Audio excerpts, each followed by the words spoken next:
Hola a todos, bienvenidos a un nuevo análisis. Hoy vamos a sumergirnos en algo que literalmente nos rodea y que usamos cada segundo de nuestras vidas, pero que muy pocas veces nos detenemos a examinar en profundidad. Nuestro objetivo de hoy es hacer un viaje fascinante. Vamos a ir desde el mundo microscópico y totalmente invisible de los átomos hasta la realidad macroscópica de los dispositivos electrónicos que manejamos todos los días. ¡Empezamos! Antes de adentrarnos en conceptos más técnicos, paremos un momento a pensar. ¿Qué fuerza invisible hace que la pantalla que tenemos delante funcione ahora mismo? Es una auténtica locura pensar que algo que no podemos ver ni percibir directamente con nuestros ojos es lo que le da vida a absolutamente toda nuestra tecnología moderna. Esa fuerza, por supuesto, es la electricidad. Y esto nos lleva a una comparación que me parece brillante. Los circuitos son la unidad mínima de vida para los dispositivos electrónicos, de forma muy parecida a cómo lo son las células para los seres vivos. Básicamente, comprender cómo funciona un circuito básico es como descifrar el ADN de la tecnología. Es la llave maestra que revela el secreto de cualquier aparato eléctrico. Nuestra hoja de ruta para hoy es muy clara y, sobre todo, cero intimidante. Primero veremos el origen de la corriente. Segundo, la anatomía de un circuito. Tercero, la intuición detrás de la ley de Ohm. Y cuarto, las rutas en serie y en paralelo. Nada de memorizar fórmulas complicadas, pura lógica. Sección 1. El origen de la corriente. Todo este viaje empieza a un nivel minúsculo, en el átomo, que es el bloque de construcción fundamental del universo.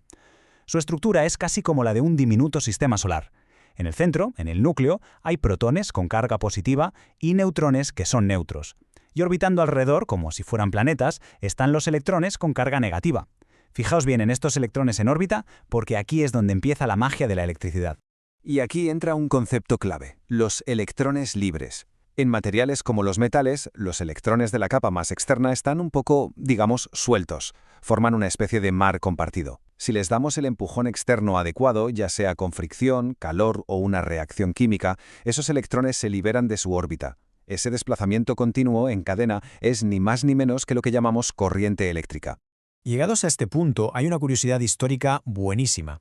Durante años, gracias a Benjamin Franklin, se estableció el llamado flujo convencional, que asume que la corriente viaja de positivo a negativo, pero resulta que la realidad es justo al revés. Al tener carga negativa, los electrones viajan hacia el polo positivo.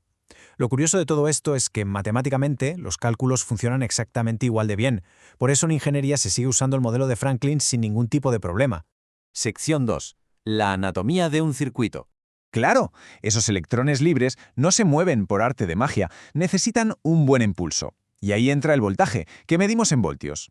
El voltaje es esencialmente la presión o la fuerza que aplicamos para empujar a los electrones por un conductor. Pensad en una bomba dentro de un sistema de tuberías de agua. El voltaje es esa bomba, da la presión necesaria para que el circuito cobre vida. Y como resultado directo de ese tremendo empujón surge la corriente. Medida en amperios, la corriente es la intensidad real. Es el volumen de ese montón de electrones libres moviéndose juntos. Siguiendo con la metáfora del agua, si el voltaje es la bomba que empuja, la corriente es el agua misma fluyendo a toda velocidad por las tuberías. Es energía vital en movimiento. Pero ojo, el camino casi nunca está despejado al 100%. Presentamos al tercer protagonista del circuito, la resistencia.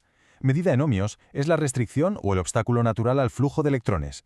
Es literalmente como la fricción. Y es súper necesaria, porque si no hubiera un límite, un cuello de botella, el flujo sería incontrolable y el sistema sencillamente colapsaría. ¿Y de qué depende esta resistencia? Pues de 4 cosas clave. Primero, el material. El cobre es un conductor fantástico, mientras que aislantes como la goma bloquean el paso y nos mantienen a salvo. También influye la longitud del cable, su grosor y por último la temperatura. Si un material se calienta, normalmente su resistencia aumenta bastante. Sección 3. La intuición de Ohm. Vamos a usar la lógica pura y dura para relacionar todo esto. Si la resistencia se mantiene igual, pero aumentamos el empuje, es decir, el voltaje, ¿qué ocurre? Pues que el flujo o la corriente aumenta, lógicamente. Por el contrario, si dejamos el mismo voltaje, pero metemos más obstáculos, aumentando la resistencia, el flujo disminuye. Es de cajón. Más empuje equivale a más flujo. Más obstáculos equivalen a menos flujo. Y lo mejor de todo es que, casi sin darnos cuenta, con ese simple razonamiento acabamos de deducir la famosísima ley de Ohm. La corriente depende directamente del voltaje e inversamente de la resistencia. Entender esto nos permite analizar los circuitos no como un problema matemático horrible, sino con puro sentido común. Eso sí, en la teoría y en ingeniería solemos apoyarnos en los circuitos ideales para entender esto. En este modelo perfecto nos imaginamos que los cables tienen cero resistencia y que las baterías dan un voltaje impecable que nunca baja. Aunque sabemos que en el mundo real siempre hay pequeñas pérdidas de energía por el calor, usar este modelo ideal es fundamental para pillar la idea general sin complicarnos la vida. Sección 4. Rutas en serie y en paralelo. Antes de analizar estas rutas tenemos que conocer un truco de ingeniería brutal, la resistencia equivalente. Básicamente consiste en coger una red enorme y súper enredada de resistencias y sustituirla mentalmente por un único componente imaginario que hace exactamente lo mismo. Si logramos reducir toda esa maraña a un solo valor, el circuito entero se vuelve facilísimo de calcular. Si comparamos los dos sistemas básicos de conexión, vemos diferencias súper claras. En un circuito en serie va todo en fila india. La corriente es idéntica en todas partes, pero el voltaje se va dividiendo. En cambio, en paralelo, tenemos varios caminos alternativos. Ahí la corriente se divide por las distintas ramas, pero sorprendentemente el voltaje se mantiene intacto en todas ellas, y la resistencia se calcula a la inversa. Y hablando de esa división en los circuitos en paralelo, entra en juego un principio físico espectacular: la ley de corrientes de Kirchhoff. Suena muy técnica, pero nos dice algo súper intuitivo. La corriente total que entra a una unión o nodo es exactamente igual a la que sale. Pensad en el cauce de un río ancho que se encuentra una isla en medio, se divide en dos y luego se vuelve a juntar. Toda el agua sigue ahí, nada se pierde. Si juntamos todo este conocimiento, cualquier circuito mixto, por muy espantoso que parezca al principio, se vuelve pan comido. Solo hay que dar 3 pasos lógicos. Primero, localizamos los bloques que están en paralelo. Segundo, calculamos esa resistencia equivalente mágica para reducirlos a un solo valor. Y tercero, tratamos ese nuevo circuito simplificado como si fuera uno básico en serie. Es pura limpieza visual. Todo este trabajo en equipo de voltios, amperios y ohmios nos da un resultado final: la potencia eléctrica, que solemos medir en vatios.